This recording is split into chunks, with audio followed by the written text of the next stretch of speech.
রাখে হরি মারে কি। বন্ধুরা, আপনারা এই কথা নিশ্চয়ই অনেকে শুনেছেন। নমস্কার, আমি সুজয়, আপনাদের সাথে রয়েছি সদা সর্বদাই আপনাদের ভালোবাসায়। আজ এমন একটা ইন্সপায়ারমূলক স্টোরি নিয়ে এসেছি যেটা শুনলে আপনাদের মজা আসবে এবং আপনাদের জীবনে চলার পথে অনেকটা শিক্ষা নিতে পারবেন। তবে ভিডিওটি শেষ পর্যন্ত দেখতে থাকুন আর জীবনে চলার পথে কিছু শিক্ষা নিয়ে যান। বন্ধুরা, স্বয়ং রামচন্দ্র আর লক্ষ্মণ একসময় বনের পথে যাচ্ছিলেন।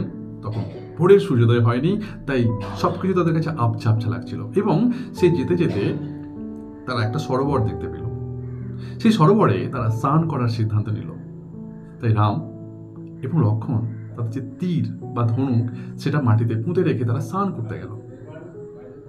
যখন তারা স্নান করে যখন আবার উঠে এলো, ভাই লক্ষ্মণকে বলল যে, ভাই লক্ষ্মণ, তীরটা মাটিতে পুঁতে রেখেছি, ওটা তুলে দাও।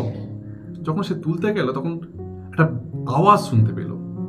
তখন রাম বললেন লক্ষ্মণকে, ভাই, আমাদের অজান্তে কোনো প্রাণী তো হত্যা হয়নি, দেখো দেখো দেখো কি হয়েছে।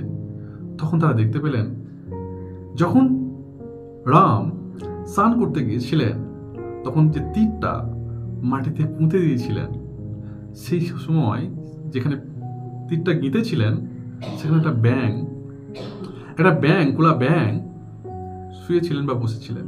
তখন বললেন যে আমরা অবুঝ, না জেনে না শুনে আমরা আমাদের অজান্তে আমরা একটা জীবকে তীর মেরে ফেলেছি।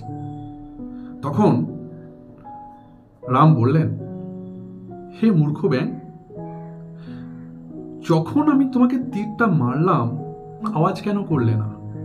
এমনিতে যখন তোমাদেরকে সাপে যখন ব্যাং ধরে, তোমাদেরকে যখন ধরে তখন তো তোমরা ক্যাঁ ক্যাঁ ক্যাঁ চিল্লাতে থাকো, এখন কেন তো চিল্লালে না?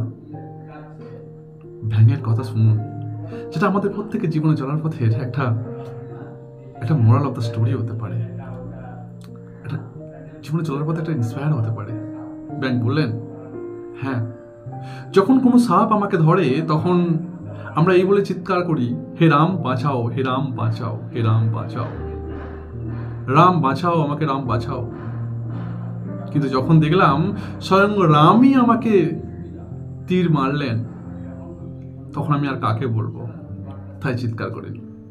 তো বন্ধুরা, এই ছোট গল্প আমাদের জীবনে অনেকটা শিক্ষা দিয়ে যায় যে যখন অনেক সময় আমাদের নসিবে অনেক সময় যখন অপরূপালা আমাদেরকে মারেন, সেটা হচ্ছে সব থেকে বড় মার হয়। এই গল্প শুনে আপনাদের মতবাদ আপনারা ব্যক্ত করতে পারেন। কেমন লাগলো এই গল্প অবশ্যই কমেন্ট বক্সে কমেন্ট করে জানান। আর সবসময় কারোর কাছে যদি নিচু হয়ে থাকতে হয়, ভয় পেতে হয়, সেটা হচ্ছে উপরওয়ালার কাছেই ভয় পাওয়া উচিত, উপরওয়ালাকেই সবসময় মানা উচিত। তো ভালো থাকবেন, সুস্থ থাকবেন, সদা সর্বদাই নিজের খেয়াল রাখবেন। জয় হিন্দ, জয় ভারত।